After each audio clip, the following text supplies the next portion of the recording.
نحمدہ ونصلی ونسلم علی رسولہ الکریم اما بعد بسم اللہ الرحمن الرحیم۔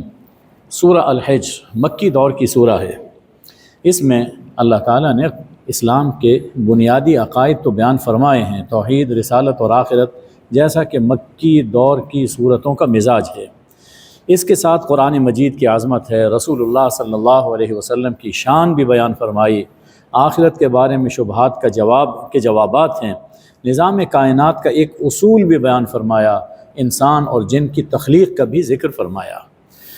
آغاز میں فرمایا کہ ایک وقت آئے گا کہ جب یہ کافر آرزو کریں گے لو کانوا مسلمین، کاش کہ وہ مسلمان ہوتے۔ اسلام کی جب بھی ترقی ہوئی، کوئی کامیابی حاصل ہوئی تو کافر پچھتائے اور انہوں نے آرزو کی۔ غزوہ بدر سے شروع ہو کر فتح مکہ تک دیکھ لیجئے، اور اس کی بعد کی جو کامیابیاں ہیں وہ بھی ہمارے سامنے ہیں۔ ایک وہ منظر ہے جیسا کہ قرآن پاک نے بیان فرمایا کہ نزع روح کے وقت، جان کنی کے وقت، جب فرشتے سامنے موجود ہوتے ہیں اور عالم غیب کی حقیقتیں سامنے آتی ہیں، اور پھر اندازہ ہوتا ہے کہ اوہو ہم کیا کر بیٹھے، لیکن اب کیا ہو سکتا ہے، تو اس وقت انسان پچھتائے گا، کاش کہ میں نے اسلام قبول کیا ہوتا۔ اور ایک وہ وقت آئے گا کہ جب فیصلے ہو چکے ہوں گے، آخرت میں جنتی جنت میں، جہنمی جہنم میں پہنچا دیے جائیں گے۔ اب ان جہنمیوں میں ایک تو کافر ہیں، مشرک ہیں، لیکن کچھ ایسے بھی ہوں گے کہ جو گناہ گار ہیں مومن لیکن گناہ گار۔ ایک مدت گزر جائے گی، کافر مسلمانوں کو طعنہ دیں گے کہ تمہارے ایمان کا تمہیں کیا فائدہ ہوا، آج ہم تو جہنم میں ہیں کہ ہم نے ایمان قبول نہیں کیا تھا، لیکن تم بھی تو جہنم میں ہو، تو کیا فائدہ ہوا اس ایمان کا۔ اب یہ بات اللہ جل شانہ کو گوارا نہیں ہوگی، یہ طبرانی کی روایت میں ہے، اللہ جل شانہ کو گوارا نہیں ہوگی۔ اللہ تعالیٰ جتنے موحد ہیں، مومن ہیں، ان سب کو جہنم سے نکال کر جنت میں داخل فرما دے گا۔ اب یہ کافروں کی حسرت اور پچھتاوے کا آخری وقت ہوگا، لو کانوا مسلمین، کاش کہ وہ مسلم ہوتے، آج وہ بھی جہنم سے نکل کر جنت میں چلے گئے ہوتے۔ فرمایا کہ انہیں نظر انداز کریں، یہ کھائیں، مزے اڑائیں، ان کی جو لمبی امیدیں ہیں وہ انہوں نے انہیں غفلت میں ڈال رکھا۔ فسوف یعلمون، عن قریب یہ جان لیں گے کہ جو کچھ جس حال میں زندگی گزاری وہ ناکام ہے۔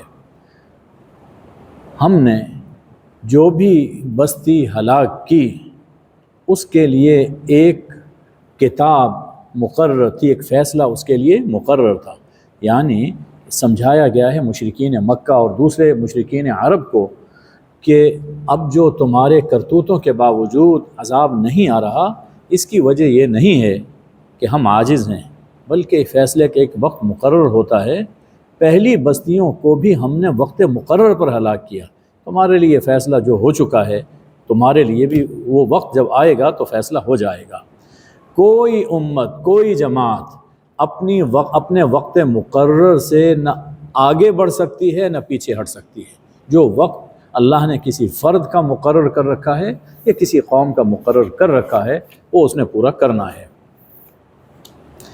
کہنے لگے یہ مشرکین، اے وہ شخص جس پر الذکر نازل کیا گیا ہے، یہ نصیحت نامہ قرآن جس پہ نازل کیا گیا ہے، انک لمجنون، آپ تو مجنون ہیں، معاذ اللہ، آپ تو دیوانے ہیں، اگر تم سچے ہو تو فرشتے کیوں نہیں لے آتے؟ اللہ نے اس کے جواب میں فرمایا کہ ہم جب فرشتے نازل کرتے ہیں تو پھر ہم مہلت نہیں دیا کرتے، ابھی فرشتوں کے نازل نہ ہونا، ان کا نازل نہ ہونا یہ تمہارے لیے بہتر ہے۔ اور یہ قرآن کیسی کتاب ہے، اسے ہم نے ہی نازل کیا ہے، یہ الذکر یہ ہم نے ہی نازل کیا ہے، وَإِنَّا لَهُ لَحَافِظُونَ، اور ہم ہی اس کی حفاظت کرنے والے ہیں۔ بڑے زور و شور اور شد و مد سے اللہ نے یہ بات، اس کا اعلان فرمایا۔ چنانچہ کتاب اللہ قرآن مجید یہ واحد کتاب ہے جس کی حفاظت کی ذمہ داری اللہ جل شانہ نے خود لی۔ حضور اکرم صلی اللہ علیہ وسلم کے دور سے لے کر اب تک اور اب سے لے کر قیامت تک یہ کتاب یوں ہی محفوظ رہے گی۔ میں یہاں انشاءاللہ نہیں کہہ رہا، اس لیے کہ اللہ نے اعلان فرما دیا، اللہ کا یہ وعدہ ہے اور سچا وعدہ ہے۔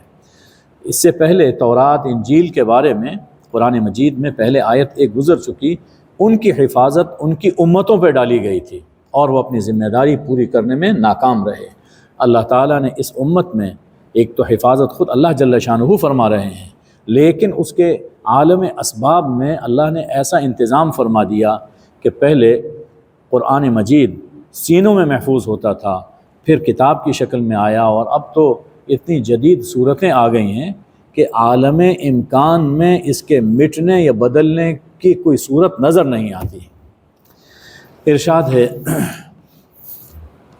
کہ ہم نے اس زمین میں، اللہ تعالیٰ نے اپنی آسمان و زمین کی قدرتوں کا ذکر فرمایا، پھر ارشاد ہے کہ اس زمین میں ہم نے تمہارے لیے روزیاں، اسباب معیشت وہ اسی زمین میں ہم نے تمہارے لیے رکھ دیے، نہ صرف تمہارے بلکہ ان کے بھی جنہیں تم رزق نہیں دیتے ہو۔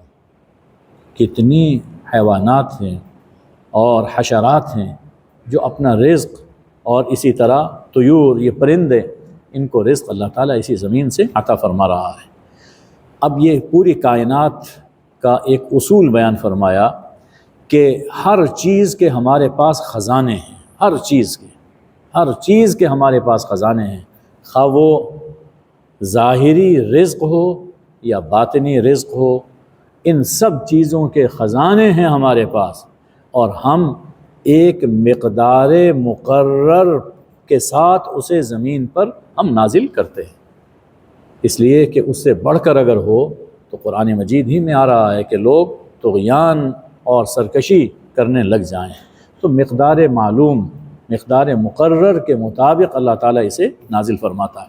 اس سے یہ معلوم ہوا کہ پوری کائنات کا نظام ایک اصول کے ساتھ چل رہا ہے، یہ کوئی الٹپ وہ کوئی یہ دنیا نہیں ہے کہ بس بے ڈھنگا کوئی ادھر ہو گیا یہ ادھر ہو گیا، نہیں، جو کچھ ہو رہا ہے پورے ایک منصوبے کے تحت ہو رہا ہے۔ ارشاد فرمایا کہ ہم نے انسان کو سڑے ہوئے بدبودار گارے کی کھنکھناتی ٹھیکری سے پیدا کیا، اور جنوں کو انسان سے پہلے ہم نے ایک لطیف آگ، لو جس میں دھواں نہیں ہوتا، ہاٹ گیس پلازما، اس سے ہم نے جنوں کو پیدا کیا۔ تو دو چیزیں معلوم ہو گئی، ایک تو جنوں کی تخلیق انسان سے پہلے ہے، کتنا پہلے ہم نہیں جانتے، اور دوسرا کہ انسان کی تخلیق مٹی سے ہوئی اور جنوں کی تخلیق آگ سے ہوئی۔ اب اللہ تعالیٰ نے حضرت آدم کی تخلیق اور ابلیس کی سرکشی کا واقعہ ذکر فرمایا۔ ابلیس نے بہکانے کے عزم کا اظہار کیا تھا، اس کے جواب میں اللہ نے فرمایا کہ دیکھو جو میرے ہوں گے نا، میرے بندے ہوں، جو میرے ہوں گے ان پر تیرا زور نہیں چل سکتا، تیرا زور انہی پر چلے گا جو تیری بات مانیں گے۔ فرمایا کہ ان کا ٹھکانہ آخرت میں وہ جہنم ہے، اور جہنم کے 7 دروازے، جہنم کے 7 دروازے اور جنت کے 8 دروازے ہیں۔ اس سے یہ معلوم ہوا کہ اللہ کی رحمت اس کے غضب سے کہیں زیادہ وسیع ہے۔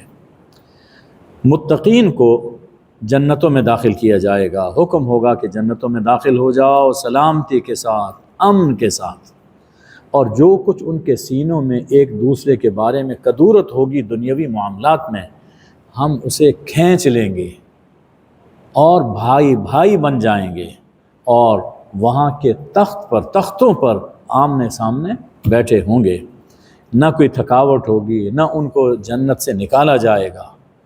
ارشاد ہے کہ میرے بندوں کو خبر کر دو، میرے بندوں کو بتا دو، انی انا الغفور الرحیم، کہ میں بخشنے والا ہوں، رحم کرنے والا ہوں، وَأَنَّ عَذَابِي هُوَ الْعَذَابُ الْأَلِيمُ، اور یہ بھی میرے بندوں کو بتا دو کہ میرا عذاب بڑا دردناک ہے، اس لیے اللہ کی رحمت سے انسان کو مغرور نہیں ہونا چاہیے کہ میں جو کچھ کرتا رہوں کوئی مجھے پوچھنے والا نہیں ہے، اس کے عذاب سے بھی ڈرتے رہنا چاہیے۔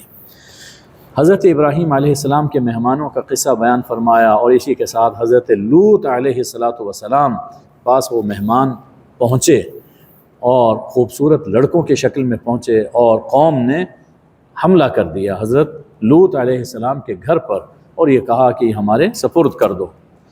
اس موقع پر اللہ جل شانہ نے ایک بات فرمائی ہے، سبحان اللہ، تیری جان کی قسم، حضور علیہ السلام سے خطاب ہے، لعمرک، تیری جان کی قسم، وہ لوگ اپنی مستی میں مدہوش ہو رہے، ایسا نشہ ان پہ چڑھا ہوا تھا اور مست ہو رہے تھے کہ انہیں حضرت لوط کی باتیں سمجھ نہیں آ رہی تھیں اور بدکاری پر تلے ہوئے تھے۔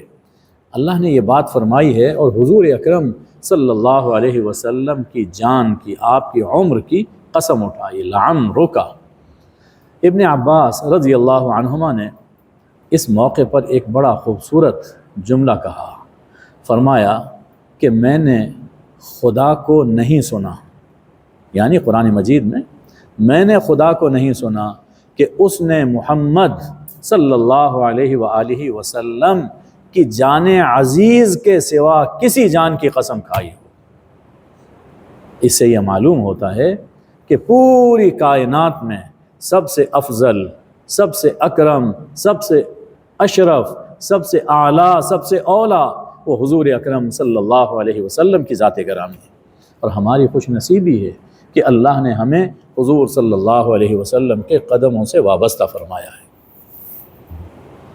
اہل مدین کا ذکر ہے، پھر قوم سمود کا ذکر ہے، اس کے بعد ارشاد ہے کہ ہم نے آسمان و زمین اور اس کے مابین کو حق کے ساتھ پیدا کیا، اظہار حق کے لیے پیدا کیا۔ قیامت آ کر رہے گی، یہ لوگ جو کچھ باتیں کر رہے ہیں ان سے خوبصورتی کے ساتھ درگزر کریں۔ یقیناً تیرا رب خلاق ہے، وہ علیم ہے، اور ہم نے آپ کو 7 وہ آیتیں عطا فرمائیں جو بار بار دہرائی جاتی ہیں بطور وظیفہ، یعنی قرآن عظیم۔ حضور اکرم صلی اللہ علیہ وسلم نے خود اس کی تفسیر فرمائی کہ 7 آیتیں، یہ سورہ فاتحہ ہے، اور قرآن عظیم اسی کو فرمایا گیا، اس لیے کہ یعنی سورہ فاتحہ ایک ایسی جامع صورت ہے کہ پورے قرآن کا حاصل سورہ فاتحہ میں آ جاتا ہے، پورے قرآن کا حاصل۔ اسی لیے ایک مومن اس کو نماز کی ہر رکعت میں پڑھتا ہے، اور مختلف مواقع پر سورہ فاتحہ پڑھی جاتی ہے۔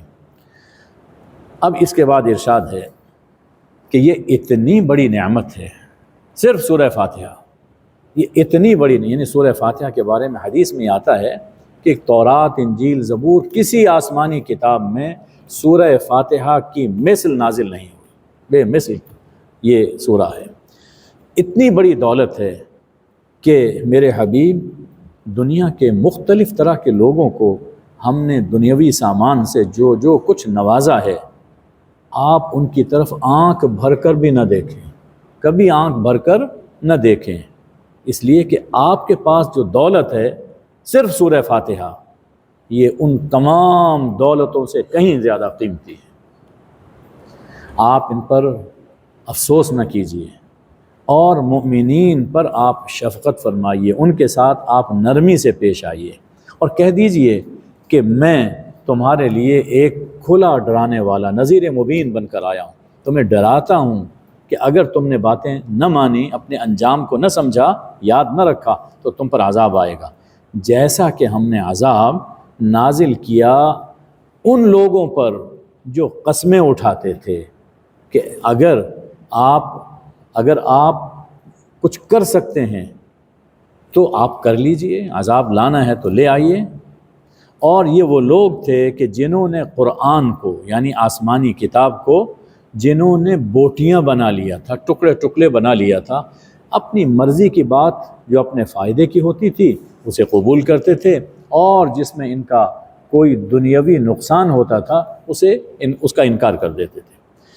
ارشاد ہے کہ پس قسم ہے تیرے رب کی، اللہ اکبر، کئی جگہوں پر اللہ نے یہ قسم اٹھا، قسم ہے تیرے، اس میں جو محبت محبت جو اس سے محبت کا نور جھلکتا ہے اسے انسان بیان نہیں کرتا۔ تیرے رب کی قسم ہے، اللہ خود فرما رہا، قسم ہے تیرے رب کی، ہم ان سب سے ان کے کرتوتوں کے بارے میں پوچھیں گے، سو آپ کو جو حکم ملا ہے کھول کر سنا دیجئے، مشرکین سے اعراض کیجئے، جو لوگ آپ کا مذاق اڑا رہے ہیں، انا کفیناکا، ان کے لیے ہم آپ کی طرف سے خود کافی ہیں۔ یہ کون مستہزئین ہیں جو اللہ کے ساتھ کسی اور کو الہ بنائے ہوئے ہیں، جلد ان کو پتہ چل جائے گا۔ اور قرآن کا یہ بیان ایسا ہے، حضور اکرم صلی اللہ علیہ وسلم کے دور سے لے کر اب تک جس نے بھی رسالت مآب صلی اللہ علیہ وسلم کے بارے میں گستاخی کی، بے ادبی کی، مذاق اڑانے کی کوشش کی، اسی دنیا میں وہ نشان عبرت بن گیا۔ اب آخر میں تسلی ہے، اور بڑے پیار سے تسلی ہے، ہم جانتے ہیں ان کی باتوں سے آپ کا دل تنگ ہوتا ہے، آپ کا دل تنگ ہوتا ہے، صدمہ آپ کو پہنچتا ہے، ہم جانتے ہیں، آپ فکر نہ کریں، وہ ہم کافی ہو گئے۔ آپ کیا کریں؟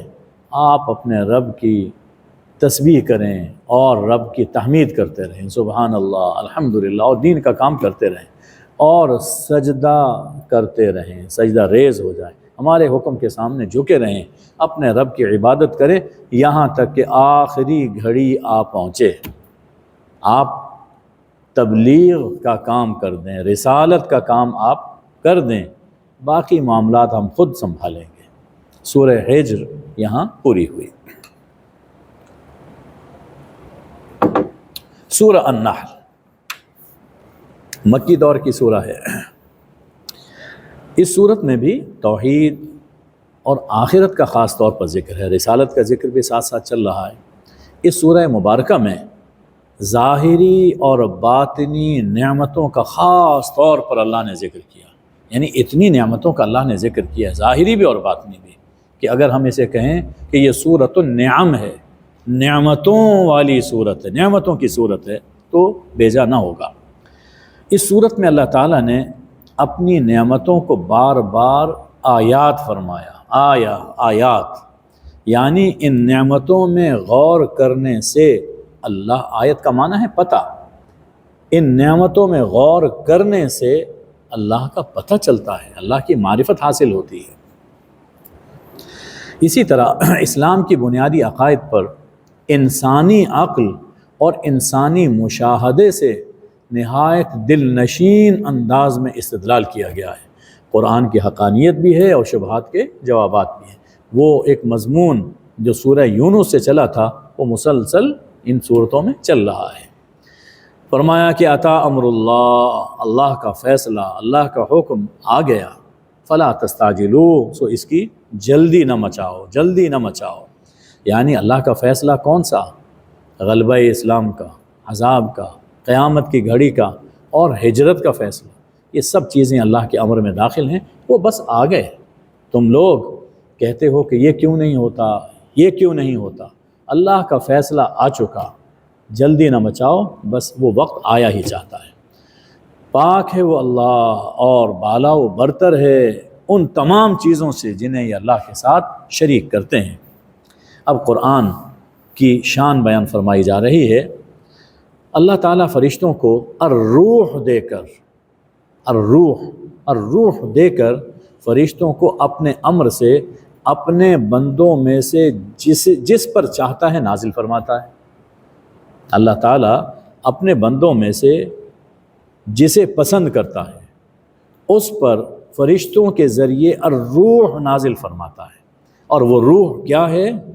انذروا، کہ لوگوں کو انذار کر دو، انہ لا الہ الا انا، کہ میرے سوا کوئی الہ نہیں، لا الہ الا اللہ، فاتقون، سو مجھ سے ڈرتے ہوئے، میرے عذاب سے ڈرتے ہوئے، میری نافرمانی سے بچتے ہوئے زندگی گزارو۔ یہاں دیکھیے کہ اللہ تعالیٰ نے لا الہ الا اللہ کو الروح فرمایا، الروح۔ اس سے یہ معلوم ہوا کہ قرآن، یہ توحید، یہ دل کی روح ہے، یہ پورے قرآن کی روح ہے، پورے قرآن کی روح اور پورے قرآن کی جان وہ لا الہ الا اللہ ہے۔ اللہ نے پورا قرآن نازل ہی لا الہ الا اللہ سمجھانے کے لیے اور دل میں بٹھانے کے لیے نازل فرمایا ہے۔ اس کے بغیر ایمانی روحانی حیات باقی نہیں رہ سکتی ہے۔ سب سے پہلے اللہ نے زمین و آسمان کا ذکر فرمایا، پھر انسانی تخلیق کا ذکر ہے، حیوانات کی تخلیق کا ذکر ہے، حیوانات سے کیا کچھ انسان فائدے اٹھاتا ہے ان کا تذکرہ فرمایا، پھر بارشوں کا ذکر ہے اور ان کے ذریعے جو نباتات اگتی ہیں ان کا ذکر ہے، رات دن سورج چاند ستاروں کا ذکر ہے، اور پھر اللہ تعالیٰ نے اس زمین میں جو مختلف طرح کے جن کے رنگ مختلف ہیں اور مخلوقات پیدا کی، ان سب چیزوں کا اللہ نے ذکر فرمایا، اور سمندری نعمتوں کا ذکر ہے۔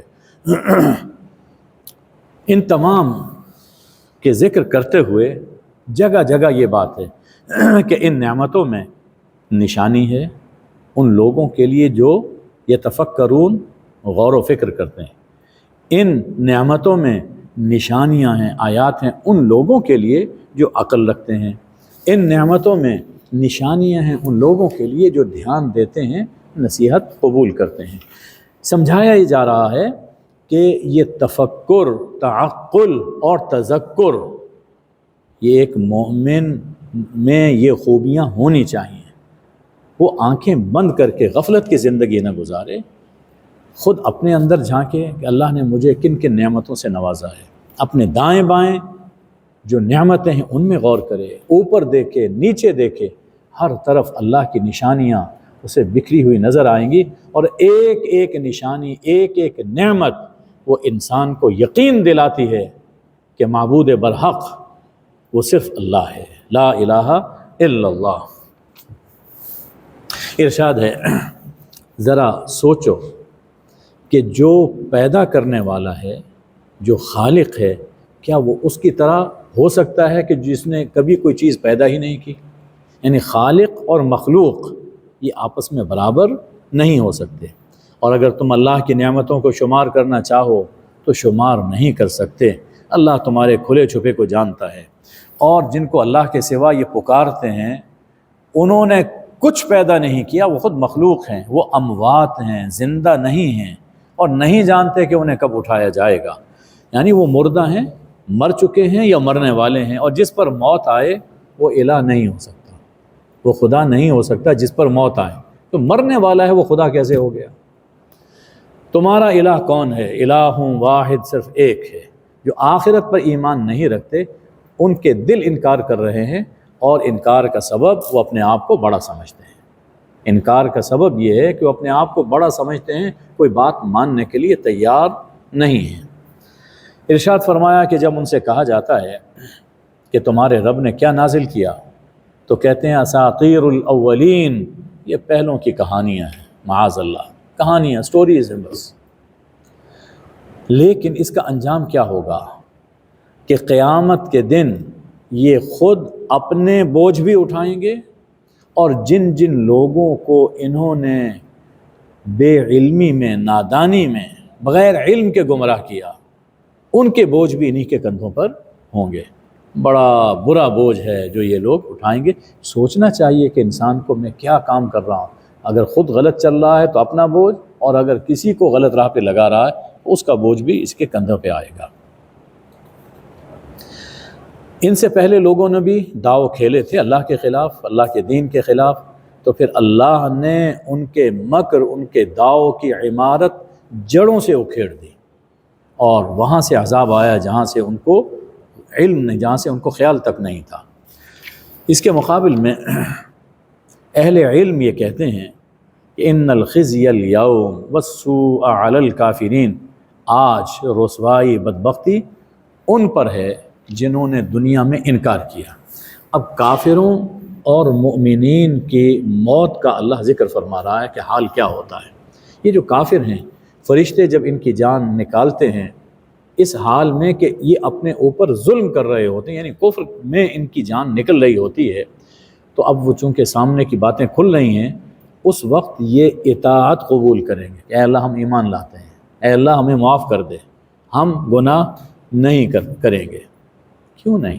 اللہ جانتا ہے تم جو کچھ کرتے رہے، تم کیسے کہتے ہو کہ تم غلط کام نہیں کرتے رہے ہو تم، اب اطاعت سے کچھ حاصل نہیں ہوگا۔ فرمایا جائے گا کہ انہیں جہنم کے دروازوں میں دھکیل دو، اور جو لوگ متقین ہیں، جنہوں نے اللہ سے ڈرتے ہوئے اپنی زندگی بسر کی، فرشتے جب ان کی جان نکالیں گے تو طیبین، پاکیزگی کی حالت میں نکالیں گے، اس لیے کہ یہ کلمہ طیبہ پڑھتے تھے نا، کلمہ طیبہ کو مانتے تھے، تو کلمہ طیبہ سے انسان کی روح پاکیزہ ہو جاتی ہے، اس کی موت وہ بھی پاکیزہ حالت میں نکالی جاتی ہے، اور اسی وقت سے فرشتے کہنے لگ جاتے ہیں سلام علیکم، سلام علیکم، وہ ہے کہ گاڈ آف آنر وہ اللہ تعالیٰ مومنین اور متقین کو دیتا ہے، سلام علیکم، آؤ جو کچھ تم اچھے کام کرتے رہے اس کے صلے میں آؤ جنت میں داخل ہو جاؤ۔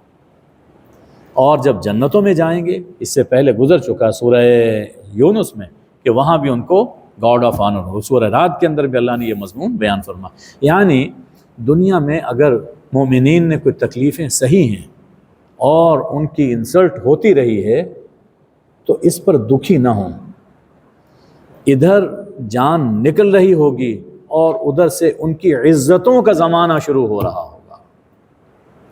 فرمایا کہ کافر مشرک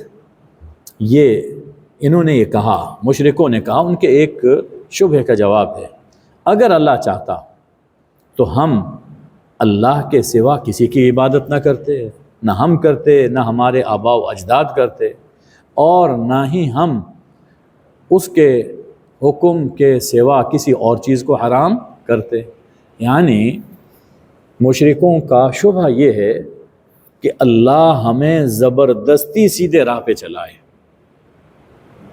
ہم شرک کر رہے تھے، ہمارے باپ دادا شرک کر رہے تھے، اللہ نے ہم کو نہیں روکا، ہمارا ہاتھ نہیں پکڑا، ہم کہتے تھے کہ یہ چیز حلال ہے، یہ چیز حرام ہے، اور اللہ نے کہا تھا کہ نہیں یہ حلال ہے اور یہ حرام ہے، تو اللہ کے حرام کو ہم نے حلال جانا، اللہ کے حلال کو ہم نے حرام جانا۔ اگر اللہ اس سے راضی نہ ہوتا تو اللہ ہمیں پکڑ لیتا، روک دیتا، لیکن اللہ نے نہیں روکا، ہم یہ کام کرتے رہے۔ اس کا مطلب یہ ہے کہ اللہ ہم سے راضی ہے۔ یعنی ان لوگوں کا کیا خیال ہے کہ اللہ زبردستی کسی کو سیدھی راہ پہ چلائے؟ ایسا نہیں، اللہ نے بار جا بجا یہ چیز بتائی، ہم نے تو پیدا اس لیے کیا تاکہ ہم دیکھیں لنبلوکم ایکم احسن عملا، کہ کون اچھا عمل کرتا ہے، کون غلط راہ پہ چلتا ہے، اور اس کے مطابق اس کی جزا اور سزا ہو۔ ارشاد فرمایا کہ ہم نے ہر امت میں ایک رسول بھیجا اس پیغام کے ساتھ کہ عبادت صرف اللہ کی کرو، یعنی لا الہ الا اللہ، اور وجتنبوا الطاغوت، اور طاغوت سے بچتے رہو، یعنی جتنے بھی غیر اللہ ہیں جن کو معبود بنایا جا رہا ہے ان سب سے بچو۔ اگر اللہ راضی ہوتا تمہارے شرک پر اور تمہارے غلط فیصلوں پر تو اللہ ان رسولوں کو کیوں بھیجتا؟ اللہ نے رسولوں کو اسی لیے تو بھیجا کہ تمہیں سمجھایا جائے کہ تم غلط کر رہے ہو۔ باقی اللہ کا یہ طریقہ نہیں ہے کہ اللہ تعالیٰ گردن سے پکڑ کر کسی کو سیدھی راہ پر لگائے۔ ارشاد ہے اگر آپ ان کی ہدایت کے حریص ہیں تو اپنی جان اس میں یوں نہ کھپائیے، اپنے آپ کو مت گھلائیے۔ اللہ تعالیٰ جو گمراہ رہنا چاہتا ہے اس کو ہدایت نہیں دینا چاہتا، ہدایت اسے ملتی ہے جو ہدایت کی جستجو کرے۔ قسمیں اٹھا کر کہا لا یبعث اللہ من یموت، جو مر جائے گا اللہ اس کو نہیں اٹھائے گا۔ کیوں نہیں؟ اللہ کا سچا وعدہ ہے، اکثر لوگ جانتے نہیں ہیں اللہ اٹھائے گا۔ کیوں اٹھائے گا؟ یہاں بعثت کی عقلی وجہ اللہ نے بیان فرمائی۔ دنیا میں تم لوگ اختلاف کرتے رہے، ایک کہتا تھا کہ یہ حق ہے، دوسرا کہتا تھا کہ یہ حق ہے، تو ان اختلافات کا فیصلہ اللہ نے کرنا ہے، ظاہر کرنا ہے، بتانا ہے کہ سچ کیا ہے، جھوٹ کیا ہے، حق کیا ہے، باطل کیا ہے۔ اور اس لیے اللہ تعالیٰ اٹھائے گا تاکہ کافروں کو پتہ چل جائے کہ وہ جھوٹ بولتے رہے، جھوٹے ہیں۔ رہی یہ بات کہ کیسے ہو جائے گا اتنی بڑی کائنات، اس کو فنا کرنے کے بعد دوبارہ اٹھائے اور ہم جب ریزہ ریزہ ہو جائیں اور پھر ہمیں زندہ کیا جائے گا؟ اللہ فرماتا ہے یہ تم اپنی جو چھوٹی سی کھوپڑی ہے تم اس کے مطابق سوچتے ہو، تمہاری سوچ اس سے اوپر اٹھتی ہی نہیں ہے۔ ہماری بات کو ہماری شان کے مطابق سمجھو، انما قولنا لشیء اذا اردناه ان نقول له کن فیکون، ہماری شان تو یہ ہے کہ جب ہم کچھ کام کرنا چاہتے ہیں ہم کہتے ہیں ہو، اور وہ چیز ہو جاتی ہے، کوئی چیز ہمارے ارادے میں رکاوٹ نہیں بنتی، اس لیے کائنات کا دوبارہ پیدا کرنا ہمارے لیے مشکل نہیں۔ فرمایا کہ جو لوگ اللہ کے راستے میں ہجرت کرتے ہیں ان کا صلہ اس دنیا میں بھی اللہ عطا فرماتا ہے، لَنُبَوِّئَنَّهُمْ فِي الدُّنْيَا حَسَنًا، دنیا کے اندر بھی انہیں پہلے سے بہتر ٹھکانہ اللہ عطا فرماتا ہے۔ چنانچہ ہماری تاریخ اس پر گواہ ہے، حضور اکرم صلی اللہ علیہ وسلم کے دور مکہ سے ہجرت کر کے مدینہ طیبہ آئے تو پھر اللہ تعالیٰ نے کیسی فتوحات اور نعمتیں عطا فرمائیں، اور جو آخرت کا اجر ہے وہ تو کہیں بڑا اجر ہے جو آخرت میں ملے گا جی، وہ دنیا سے آخرت کی جانب ہجرت ہوگی تو آخرت میں اللہ دنیا سے بہتر ٹھکانہ عطا فرمائے گا۔ لو کانوا یعلمون، کاش کہ جان لیں یہ مظلوم جن لوگوں نے صبر کیا اور اپنے رب پر توکل کیا۔ ارشاد ہے کہ آپ سے پہلے بھی ہم نے جتنے رسول بھیجے وہ مرد تھے، رجال تھے، اور ہم ان پر وحی کرتے تھے۔ دو باتیں سامنے آ گئیں اس میں، اللہ نے کبھی کسی عورت کو رسول نبی بنا کر نہیں بھیجا۔ بعض نے حضرت مریم کے بارے میں کہا یا اور ایک دو خواتین کے بارے میں کہا کہ یہ سب ولیہ تھیں، ان میں نبیہ کوئی نہیں تھی۔ نبی ہمیشہ اللہ تعالیٰ نے مرد کو بنا کر بھیجا، اس لیے کہ رسالت کی ذمہ داریاں بڑی کٹھن ذمہ داریاں ہیں اور ان پر وحی ہوتی تھی۔ ارشاد ہے کہ فَاسْأَلُوا أَهْلَ الذِّكْرِ إِن كُنتُمْ لَا تَعْلَمُونَ، اگر تم نہیں جانتے تو اہل ذکر سے پوچھو۔ اہل الذکر یہاں فرمایا گیا کہ جو ان سے پہلے اہل علم تھے، یعنی تورات اور زبور اور انجیل کا علم رکھنے والے، ان سے پوچھ لو کہ ہمیشہ یعنی مشرکین یہ کہتے تھے کہ حضور اکرم صلی اللہ علیہ وسلم ایک مرد ہیں، ایک انسان ہیں، ہم انہیں رسول نہیں مانتے۔ تو اللہ نے فرمایا کہ وہ جو اہل ذکر ہیں جن کے ساتھ تمہارے تعلقات ہیں، تورات انجیل کے عالم، ان سے پوچھ لو کہ جو پہلے رسول آئے کیا وہ کوئی فرشتہ تھے یا کوئی انوکھی مخلوق تھے؟ وہ بھی مرد ہی تھے، ایسے ہی رسول حضور اکرم صلی اللہ علیہ وآلہ وسلم ہیں۔ تو تم ان اہل ذکر سے پوچھو اگر تم نہیں جانتے۔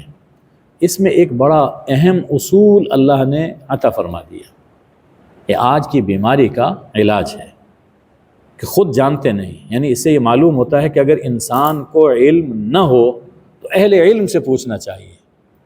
اب خود جانتے نہیں اور جاننے والوں کی مانتے نہیں تو راہ کیسے مل سکتی ہے؟ پھر وہ ٹامک ٹوئیاں مارتے ہیں، میرا خیال یہ ہے، میں یہ سوچتا ہوں، یہ باتیں کرتے ہیں۔ ارشاد ہے کہ اللہ کے عذاب سے کبھی انسان کو بے خوف نہیں ہونا چاہیے، وہ کسی رنگ میں کسی وقت بھی پکڑ کر سکتا ہے۔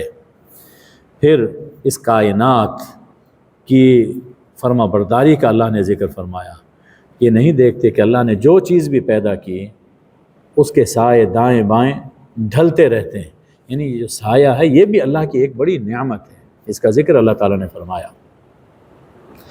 ارشاد ہے کہ اللہ کے سوا دو الہ نہ مانو، الہ صرف ایک ہے، اس لیے کہ وہی مالک ہے آسمانوں اور زمین کا، اور عبادت اور پکار ہمیشہ اسی کا حق ہے، لہٰذا جب مالک وہ ہے تو معبود بھی صرف وہی ہوگا۔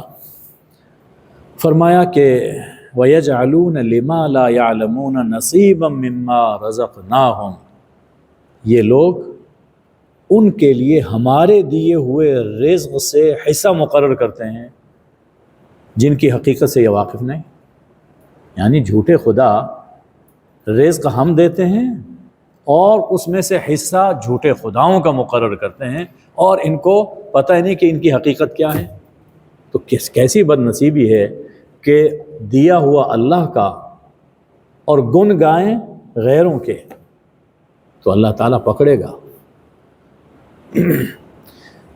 اب اس زمانے کی ایک رسم تھی کہ بیٹا پیدا ہوتا تھا تو اسے پالتے تھے اس خیال سے کہ بڑا ہوگا ہمارے کام آئے گا، اور بیٹی اگر پیدا ہوئی تو بہت برا مانتے تھے اس لیے کہ یہ بڑی ہوگی اور ہمارے کسی کام کی نہیں، اور ہمیں اس کا رشتہ کہیں دوسری جگہ کرنا پڑے گا، اور گویا کہ یہ ہماری غیرت کے خلاف ہے۔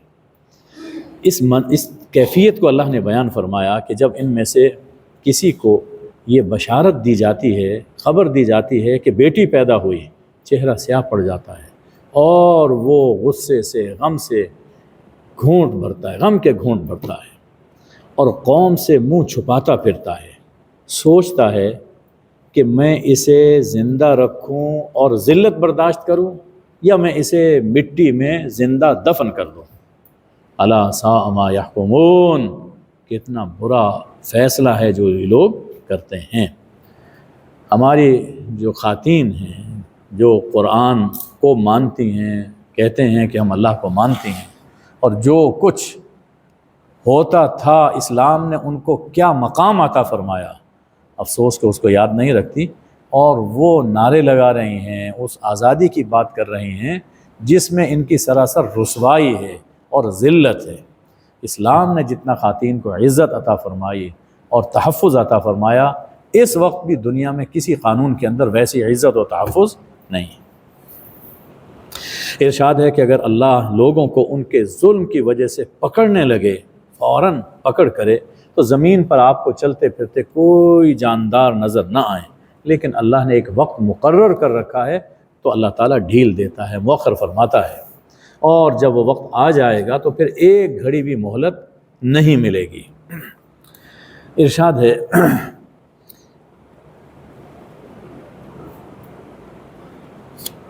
واللہ انزل من السماء ماء، اللہ نے آسمان سے پانی نازل کیا اور اس کے ذریعے زمین کو مردہ ہونے کے بعد زندہ کر دیا۔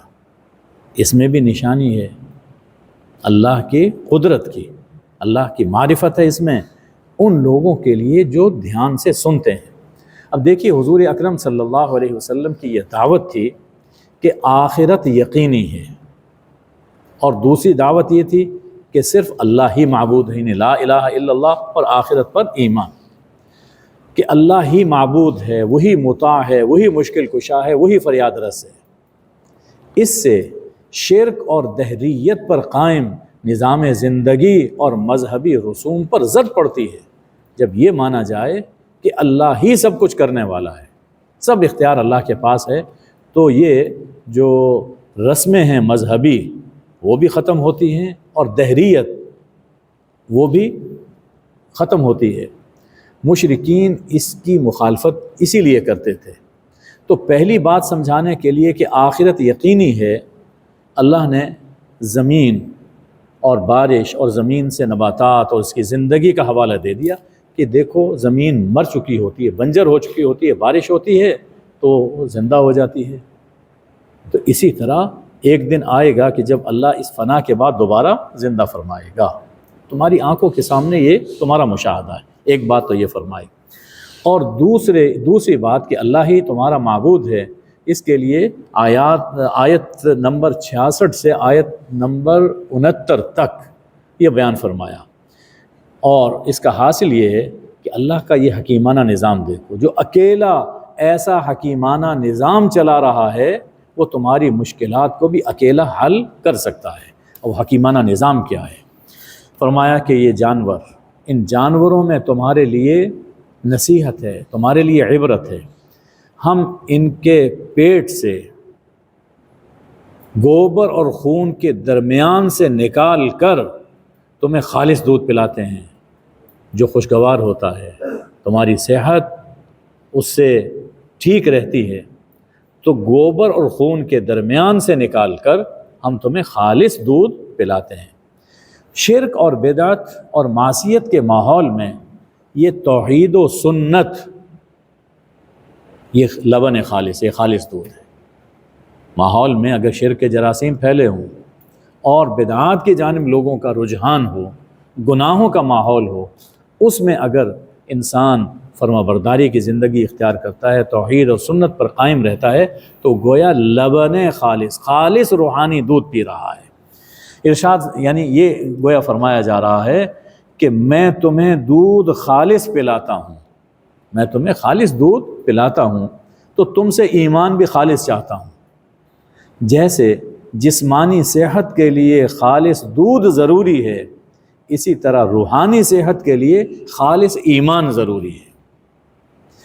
کوئی یہ نہ کہے کہ ماحول بہت گندا ہے، رسم و رواج اتنے پیچیدہ ہیں کہ ایمان خالص رکھنا ممکن نہیں، ایمان خالص رکھنا ممکن نہیں ہے۔ اللہ فرماتا ہے کہ میں بھی تو گوبر اور خون کے درمیان سے تمہیں خالص دودھ فراہم کرتا ہوں، تو کیسا ہی ماحول کیوں نہ ہو تمہیں میرے پاس خالص ایمان لے کر آنا پڑے گا۔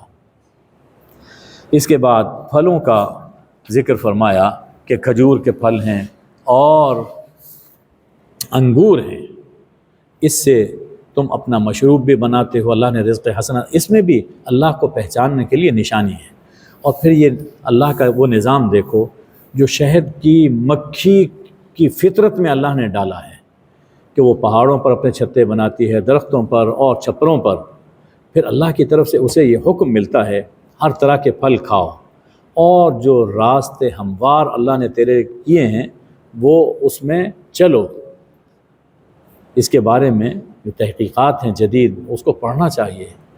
عجیب نظام ہے اس شہد کی مکھی کا، ایک بلندی پہ جاتی ہے، وہاں سے پھر خاص طرف جاتی، پھر واپس بھی اسی طرح پہ آتی ہے، اور جب وہاں پر اپنے چھتے میں آتی ہے تو وہاں کا اپنا ایک نظام ہے۔ یعصوب وہ ان کی جو ملکہ ہے وہ باقاعدہ چیک کرتی ہے ہر ایک کو کہ تم کوئی غلط چیز تو لے کر نہیں آئے ہو، اور اگر کسی مکھی نے غلط رس چوسا ہوا ہے جس میں صحت کے لیے جو نقصان دہ ہو اس کو مار دیتی ہے، تو خالص چیزیں وہ لے کر آتی ہے اور اسے شہد بنتا ہے، اور مختلف طرح کے اس کے رنگ ہوتے ہیں۔ فیہ شفاء للناس، اور اس شہد میں لوگوں کے لیے، انسانوں کے لیے شفا ہے۔ سمجھایا یہ گیا کہ یہ اللہ کا، یہ دیکھیے کہ یہ کیسا حکیمانہ نظام ہے۔ تو اللہ نے دین کا بھی ایک حکیمانہ نظام رکھا ہے۔ جو قرآن اور کلمہ طیبہ اور اعمال صالحہ کا رس چوس لیتا ہے، اس کی طبیعت میں اعمال صالحہ اور ایمان توحید رچ بس جاتی ہیں، پھر اس کے منہ سے جو نکلتا ہے اس میں روحانی شفا ہوتی ہے۔ ارشاد ہے اللہ نے تمہیں پیدا کیا پھر تمہیں موت دے گا، اور کچھ ایسے بھی لوگ ہیں کہ جو ایک ردی عمر تک پہنچ جاتے ہیں، بہت بوڑھے، اور ایسی عمر ہو جاتی ہے، بہت بڑے عالم تھے، سب کچھ جانتے بوجھتے تھے، پھر کچھ پتہ نہیں کہ سامنے بیٹھا ہوا آدمی بھی کون ہے اور یہ بات کیا ہے۔ یہ منظر وہ ہے جو ہمارے آنکھوں کے سامنے آتے رہتے ہیں۔ اشارہ فرما دیا کہ یہ علم جس پر تم ناز کرتے ہو یہ اللہ کا دیا ہوا ہی تو ہے، اگر وہ چاہے تو جیسے بڑھاپے میں لے سکتا ہے وہ جوانی میں بھی واپس لے سکتا ہے۔ اب اللہ تعالیٰ توحید کے حوالے سے چند مثالیں بیان فرما رہا ہے۔ ارشاد ہے کہ اللہ نے تمہیں رزق میں ایک دوسرے پر فضیلت عطا فرمائی، کسی کے پاس رزق کم ہے، کسی کے پاس زیادہ ہے۔ اچھا، اب جن کے پاس رزق زیادہ ہے اور ان کے مملوک ہیں، ان کے غلام ہیں، نوکر ہیں، کیا کبھی ایسا ہوتا ہے کہ وہ انہیں دے دیں اور یہ کہیں کہ جو کچھ بھی ہے اس میں ہم برابر ہیں؟ کیا ایسا ہوتا ہے؟ ظاہر ہے کہ ایسا نہیں ہوتا۔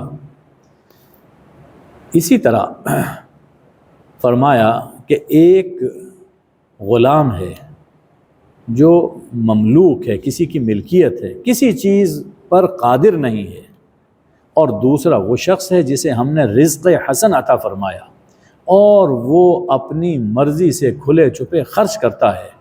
هل یستوون، کیا یہ دونوں برابر ہو سکتے ہیں؟ تو جب مالک مجازی اور مملوک مجازی برابر نہیں اور یہ دونوں عبد یہ برابر نہیں، تو مالک حقیقی اور مملوک حقیقی کیسے برابر ہو سکتے ہیں؟ اللہ مالک ہے، ہم سب اس کے مملوک ہیں، تو ہم مملوکوں میں سے کسی کو خدائی میں شریک کر دینا اور خدا جیسا ان کو مان لینا، یہ کیسے ممکن ہے؟ جو تمہارے ماتحت ہیں انہیں تم اپنے برابر نہیں مانتے، تو کیسے اللہ کی مخلوق کو اللہ کے برابر کھڑا کرتے ہو؟ اور جیسے یہ عبد مجبور اور عبد مختار مرتبے میں برابر نہیں، اسی طرح مشرک اور موحد بھی مرتبے میں برابر نہیں۔ الحمدللہ، ہم نے بات خوب کھول کر بیان کر دی۔ پھر اللہ ایک اور مثال بیان فرما رہا ہے کہ ایک شخص گونگا ہے، ایک شخص گونگا ہے، بہرا ہے، اس کے پاس کوئی اختیار نہیں، اپنے مالک پر بوجھ ہے، کوئی کام ڈھنگ سے نہیں کر سکتا، اور دوسرا وہ شخص ہے جو خود مختار ہے، عادل کرتا ہے، عادل کرواتا ہے، صراط مستقیم پر چل رہا ہے۔ کیا یہ دونوں برابر ہو سکتے ہیں؟ ظاہر ہے یہ برابر نہیں۔ اسی طرح جو خیر کی بات کہے نہ سنے اور جس کی زندگی معاشرے پر بوجھ ہو، وہ اور داعی الی الخیر، ہادی اور عادل بھی برابر نہیں ہو سکتے۔ تو اس مثال میں اللہ نے داعی یعنی حضور اکرم صلی اللہ علیہ وآلہ وسلم اور جو ضدی مدعو ہے ان کی مثال سے ان کے مرتبے کو واضح فرمایا ہے۔ ارشاد ہے کہ قیامت کا معاملہ، اس میں کوئی دیر نہیں لگے گی، الا کلمح البصر او اقرب، یہ پلک جھپکنے میں ہو جائے گا یا اس سے بھی کم مدت کے اندر ہو جائے گا، یعنی قیامت اچانک آئے گی۔ اس لیے انسان کو اپنا عقیدہ فوراً درست کرنا چاہیے اور گناہ میں مبتلا نہیں ہونا چاہیے، معلوم نہیں کہ کب قیامت آ جائے۔ اور بڑی قیامت تو اگر دور سمجھ رہا ہے تو چھوٹی قیامت جو انسان کی موت ہے وہ تو معلوم نہیں کہ کب آ جاتی ہے، اس لیے ہمیشہ محتاط رہنا چاہیے۔ فرمایا کہ اللہ نے تمہیں ماؤں کے پیٹ سے پیدا کیا، تم کچھ نہیں جانتے تھے، پھر اللہ نے تمہیں کان دیے، آنکھیں دیں اور دل دیے، اس لیے کہ تم اللہ کا شکر ادا کرتے رہو، اللہ کی دی ہوئی نعمتوں کو اللہ کی فرما برداری میں بسر کرو۔ اب پھر کچھ نعمتوں کی طرف توجہ دلائی۔ آسمان میں، فضا میں یہ پرندے، یہ اللہ ہی نے مسخر کیے ہوئے ہیں، ان کو اللہ ہی روک رہا، ان کے اندر جو پرواز کی قوت ہے کس نے پیدا کی؟ وہ اللہ نے پیدا کی ہے، اس میں بھی نشانیاں ہیں۔ اور اللہ نے تمہیں گھر عطا فرمائے، یہ جو گھر ہم بناتے ہیں یہ اللہ ہی نے ہمیں یہ بنانا سکھائے، اللہ کی طرف سے ہمارے عقل میں یہ چیز ڈالی گئی جس میں ہم سکون پاتے ہیں۔ اور یہ خیمے، چرمی خیمے، یہ کھال کے بنے ہوئے، جی، کہ جو انسان جہاں چاہتا ہے گاڑ لیتا ہے، اپنا گھر بنا لیتا ہے، جب جانا ہوتا ہے تو وہ کھیڑتا ہے اور وہاں سے روانہ ہو جاتا ہے۔ اور ان بھیڑوں کی اون ہے، اونٹوں کی ببریاں اور بکریوں کے بال، ان سب میں اللہ نے تمہارے فائدے کی چیزیں رکھی۔ اسی طرح اللہ نے جو چیز پیدا کی اس کے سائے رکھے۔ اگر سایہ نہ ہوتا، ذرا سوچئے کہ اگر سایہ کسی چیز کا نہ ہوتا تو زندگی کتنی دشوار ہو جاتی۔ یہ سایہ اللہ کی بڑی نعمت۔ پھر پہاڑوں میں تمہیں پناہ گاہیں عطا فرمائیں، غار ہوتے ہیں، کچھ اس طرح کے ہیں جہاں انسان چھپ سکتا ہے، تمہیں پوشاکیں عطا فرمائیں، یعنی زرہیں، اور جو تمہیں یہ گرمی سے بھی بچاتی ہیں، اور زرہیں تمہیں آگ اس میں لڑائی میں تمہارے کام آتی ہیں۔ کذالک یتم نعمتہ علیکم لعلکم تسلمون، اللہ یوں ہی اپنی نعمتیں تم پر پوری کر رہا ہے، کس لیے؟ کہ تم اپنا سر اس کے سامنے جھکا دو، بندہ مسلم بن کر رہو۔ اگر نہیں مانتے تو فرمایا حضور اکرم صلی اللہ علیہ وسلم سے، آپ کے ذمے تو صرف پہنچانا ہے، آپ نے بات پہنچا دی، اب اگر یہ انکار کریں گے تو ہم خود ان سے نمٹیں گے۔ قیامت کے دن ہر امت سے ایک گواہ اٹھایا جائے گا، اور پھر کافروں کو اجازت نہیں دی جائے گی بولنے کی، اور نہ ہی ان کی توبہ قبول کی جائے گی۔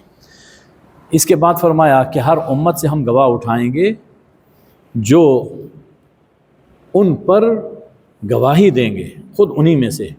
وَجِئْنَا بِكَ شَهِيدًا عَلَىٰ هَؤُلَاءِ، اور اس امت پر ہم آپ کو گواہ بنا کر کھڑا کریں گے۔ حضور اکرم صلی اللہ علیہ وسلم ہمارے بارے میں گواہی دیں گے۔ قرآن کی شان، ہم نے آپ پر ایسی کتاب نازل کی ہے جو صاف صاف وضاحت کرنے والی ہے ہر چیز کی، ہر چیز کو، یعنی جس کا تعلق دین سے، انسان کی دنیاوی فلاح سے اور اخروی نجات سے ہے، وہ سب چیزیں اللہ نے قرآن میں بیان کر دی. ہدایت ہے، رحمت ہے اور بشارت ہے ماننے والوں کے لیے. آیت نمبر 90 سورہ النحل کی یہ بڑی ہی جامع آیت ہے. ایک سورہ عصر ہے اور دوسری یہ آیا ہے ان اللہ یأمر بالعدل والاحسان. اس کی جامعیت کی پیش نظر حضرت عمر بن عبدالعزیز رضی اللہ تعالی عنہ نے اسے خطبہ جمعہ میں پڑھنا شروع کیا. اس دور سے لے کر آج تک یہ خطبہ جمعہ میں تلاوت ہو رہی. 3 ایسی چیزوں کا اس آیت میں حکم دیا گیا ہے جن پر پورے انسانی معاشرے کی درستی کا انحصار ہے. ایک چیز عدل ہے، دوسری چیز احسان ہے، اور تیسری چیز صلہ رحمی. پورے انسانی معاشرہ تبھی درست رہ سکتا ہے جب کہ اس میں یہ 3 خوبیاں پائی جاتی ہیں. اور 3 ایسی برائیوں سے روکا گیا جو انفرادی طور پر افراد کو اور اجتماعی طور پر پورے معاشرے کو تباہ کرنے والی ہیں، اور وہ ہیں بے حیائی، فرد ہو یا قوم. نامعقول کام، بدی کے کام، اور اسی طرح ظلم اور زیادتی. فرد کرے گا وہ بھی تباہ ہوگا، کوئی قوم اس میں مبتلا ہوتی ہے تو وہ بھی تباہ ہوگی.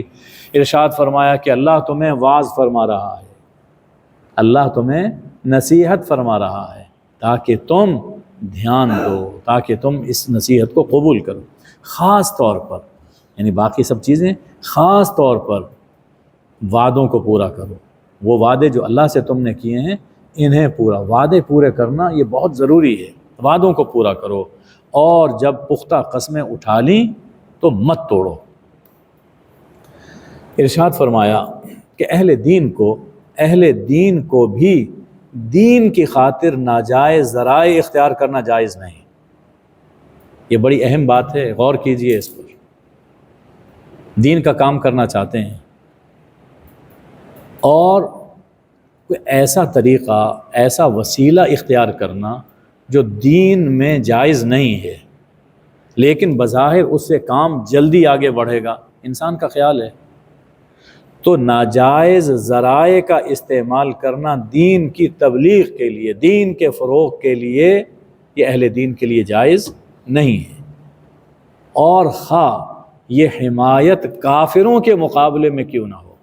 یعنی اگر کوئی ایسی صورت پیدا ہوتی ہے کہ کافر سچی بات کہہ رہا ہے، وہ حق پر ہے، کوئی جھگڑا ہو جاتا ہے اس میں کافر حق پر ہے، دوسری طرف مسلمان ہے لیکن وہ بات جھوٹی کر رہا ہے، ناحق ہے، باطل ہے، تو اب اس لیے مسلمان کی حمایت کی جائے کہ وہ مسلمان ہے، اور کافر کی اس لیے مخالفت کی جائے کہ وہ کافر ہے. فرمایا کہ یہ ناجائز ہے. حق کا ساتھ دینا چاہیے، خواہ وہ اپنا ہو یا پرایا ہو. ارشاد ہے کہ دھوکے اور فریب کے لیے قسمیں مت اٹھاؤ. دھوکے اور فریب کے لیے قسمیں مت اٹھاؤ. اس کا نتیجہ کیا ہوگا؟ جو لوگ اسلام قبول کر چکے ہیں ان کے قدم پھسل جائیں گے، اور جنہوں نے ابھی اسلام قبول نہیں کیا تو تمہارے اس کردار کی وجہ سے وہ اسلام میں داخل نہیں ہوں گے، تو تم لوگ اللہ کے راہ سے روکنے والے بن جاؤ گے. اس سے یہ معلوم ہوا کہ مسلمانوں کا کردار اعلیٰ ہونا چاہیے. ہمارے زمانے میں تو یہ چیزیں بہت ہی واضح ہو چکی ہیں. دین کو جب پڑھتے ہیں لوگ، یورپ میں بیٹھے ہوئے لوگ قرآن پڑھتے ہیں، صرف قرآن اس کا ترجمہ پڑھتے ہیں، دین قبول کر لیتے ہیں، اور جو مسلمانوں سے ملتے ہیں اور ان کا کردار، ان کے معاملات کو دیکھتے ہیں، کہتے ہیں اس سے تو ہم کافر ہی بہتر ہیں. خود میں نے ایک جملہ جہاز میں ایک دفعہ یہ سنا جی، تو مسلمانوں کا کردار بہت اعلیٰ ہونا چاہیے، ورنہ لوگوں کے کافر رہنے کا وبال، اگر وہ کافر ان کے کردار کی وجہ سے، وہ وبال ان پر بھی پڑے گا. فرمایا کہ دنیا کی دولت کتنی زیادہ کیوں نہ ہو، آخرت کے مقابلے میں بہت تھوڑی ہے. اچھا، انسان کبھی یہ سوچتا ہے کہ دین پر عمل کرنے سے آخرت چاہے بن جاتی ہو لیکن دنیا بگڑ جاتی ہے. یہ خیال عام پایا جاتا ہے. اللہ تعالیٰ فرماتا ہے کہ تم میں سے جو بھی نیک عمل کرے گا اور ہو وہ مومن، مرد ہو یا عورت ہو، فَلَنُحْيِيَنَّهُ حَيَاتًا طَيِّبَةً، ہم اسے پاکیزہ زندگی عطا فرمائیں گے، ہم اسے پاکیزہ زندگی عطا، یہ اللہ کا وعدہ ہے، یہ اللہ کا وعدہ ہے، ہم اسے پاکیزہ زندگی عطا فرمائیں گے۔ یہ ظاہری رزق کی فراوانی کی صورت میں بھی ہو سکتا ہے، کبھی رزق میں تنگی ہوتی ہے لیکن دل میں اطمینان ہوتا ہے۔ اب دیکھیے نا، بہت رزق ہے، دولت بہت ہے، لیکن گولیاں کھا کے سونا پڑتا ہے، ایسی زندگی کا کیا زندگی ہے۔ اور ایک وہ ہے نماز کا پابند، دین کا پابند، کھانے کے لیے ایک روٹی ملتی ہے، روکھی سوکھی کھاتا ہے، اور ادھر سر تکیے پہ رکھا اور خراٹے لینا شروع کر دیتا ہے۔ کتنا ایمان، کتنا اطمینان اور آرام ہے اس کی زندگی۔ یہ تمنا کرتا ہے یہ دولت مند، کاش کہ مجھے اس جیسی نیند نصیب ہو جائے۔ تو یہ کبھی نہ انسان سوچے کہ مجھے اعمال صالحہ کروں گا، دین کی زندگی دین کے مطابق بسر کروں گا تو میری دنیا خراب ہو جائے گی۔ اللہ کا یہ وعدہ ہے کہ اسے پاکیزہ زندگی عطا فرمائے گا۔ ہاں، اخلاص ہونا ضروری ہے، اخلاص ضروری ہے۔ اور جو دنیا میں جیسے وہ عمل کرتے رہے اس کا ہم بہترین بدلہ آخرت میں عطا فرمائیں گے۔ اور ان بہترین اعمال میں سے سب سے افضل اور احسن عمل وہ قراءت قرآن ہے۔ تو قراءت قرآن کا یہ ادب ہے کہ جب بھی قرآن پڑھا جائے تو اللہ کی پناہ میں آ جاؤ شیطان مردود سے، کیونکہ قرآن بہت بڑی دولت ہے، شیطان اس پر حملہ کرتا ہے، تو اللہ کی پناہ میں آ جاؤ شیطان مردود سے۔ شیطان کا ایمان والوں پر زور نہیں چلتا، اس کا زور اپنے دوستوں پر چلتا ہے، بس اس سے دوستی نہیں ہونی چاہیے، باقی خیر ہے۔ اب قرآن کے بارے میں جو کچھ شبہات انہوں نے کیے تھے اس کے جواب دیے گئے کہ قرآن کون لے کر آیا؟ فرمایا کہ روح القدس لے کر آئے۔ کیوں لے کر آئے؟ لِيُثَبِّتَ الَّذِينَ آمَنُوا، تاکہ اہل ایمان کے دلوں کو مضبوط کریں، ان میں ایمان پختہ ہو جائے۔ اب ایمان کی ایک عظمت بیان فرمائی گئی کہ ایک شخص نے ایمان قبول کر لیا، اس کے بعد اس نے کفر کیا، مرتد ہو گیا، فعلیہم غضب من اللہ، تو ان پر اللہ کا غضب نازل ہوگا۔ یہ مرتد ہونا، ایمان قبول کرنے کے بعد پھر اسے چھوڑ دینا، یہ خدا کو بہت ناراض کرتا ہے۔ ہاں، کوئی شخص مجبور ہو جاتا ہے، کہیں پھنس جاتا ہے، اور ظالم کافر اس پر جب تشدد کرتے ہیں، وہ مجبوری میں کوئی کلمہ کفر کہہ دیتا ہے اپنی زبان سے، لیکن دل میں ایمان ہے، دل میں ایمان ہے، بچنے کے لیے، جان بچانے کے لیے کوئی کلمہ کفر کہہ دیتا ہے، فرمایا کہ میں اسے معاف کروں گا، یہ رخصت دی۔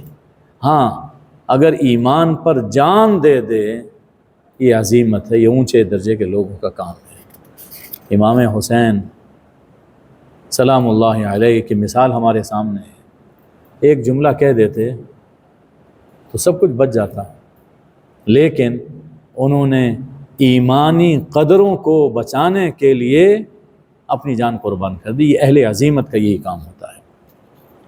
یہ دنیا کی محبت ہے جو انسان کو مرتد بنا دیتی ہے۔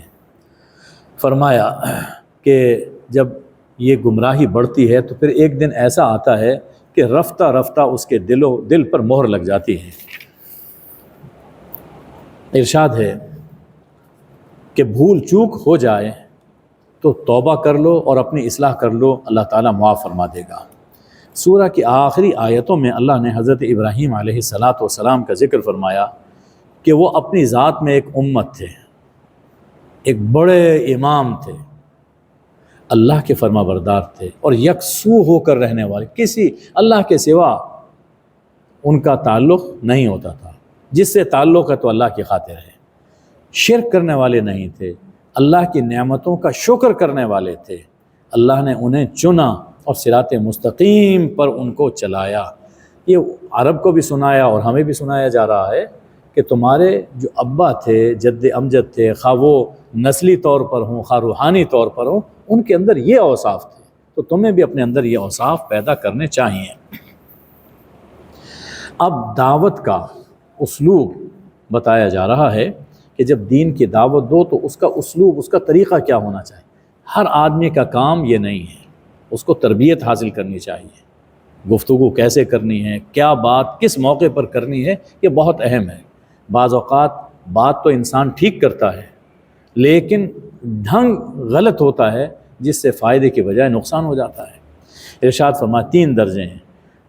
رب کی راستے کی جانب دعوت دو، سب سے پہلے حکمت کے ساتھ، دانائی کے ساتھ، دانش کے ساتھ، عقلی استدلال، عقلی طور پر لوگوں کو سمجھاؤ۔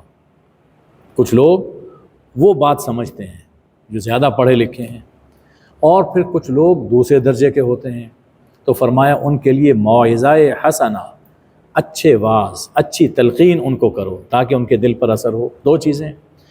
کچھ لوگ ایسے مزاج کے ہوتے ہیں جن میں کج بحثی ہے، کج بحث ہوتے ہیں، جھگڑالو ہوتے ہیں، ہر بات میں بحث کرنا اور مین میخ نکالنا، یہ ان کا کام ہے۔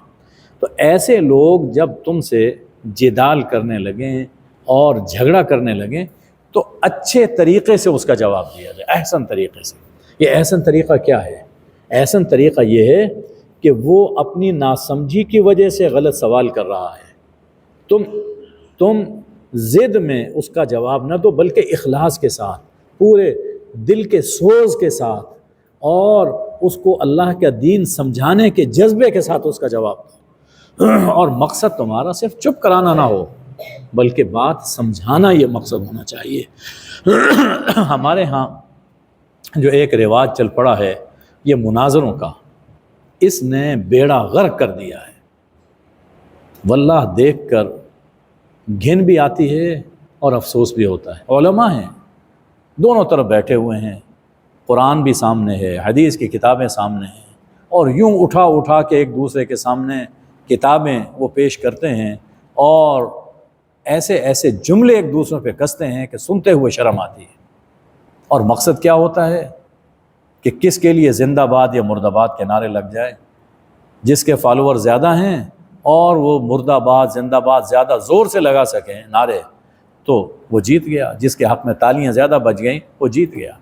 دین کا مزاج ہرگز یہ نہیں ہے، اس سے دین کا فائدہ نہیں ہوتا، دین کا نقصان ہوتا ہے۔ تو اللہ نے جو طریقہ بتایا، اخلاص کے ساتھ دعوت دو، بحث کرنی ہے اخلاص کے ساتھ، احترام کے ساتھ، دوسرے کی عزت نفس کو برقرار رکھتے ہوئے اس کو جواب دیا جائے تاکہ دین اس کے دل تک پہنچے۔ اگر غلط فہمی ہے تو وہ دور ہو جائے۔ ارشاد ہے اگر تم بدلہ لو تو اتنا لوگ جتنا تم پر زیادتی ہوئی ہے، اور اگر صبر کر لو تو یہ بہت بہتر ہے، اس کا انجام بہت اچھا ہے۔ حضور اکرم صلی اللہ علیہ وسلم سے خاص طور پر فرمایا آپ صبر کیجیے، آپ کو صبر کی دعوت دی گئی، آپ صبر کیجیے، صبر کی تلقین ہے، اور آپ کا صبر بھی اللہ کی توفیق ہی سے ہو سکتا ہے۔ ان پر آپ غم نہ کیجیے اور ان کے چالوں سے آپ تنگ دل نہ ہو جائیے۔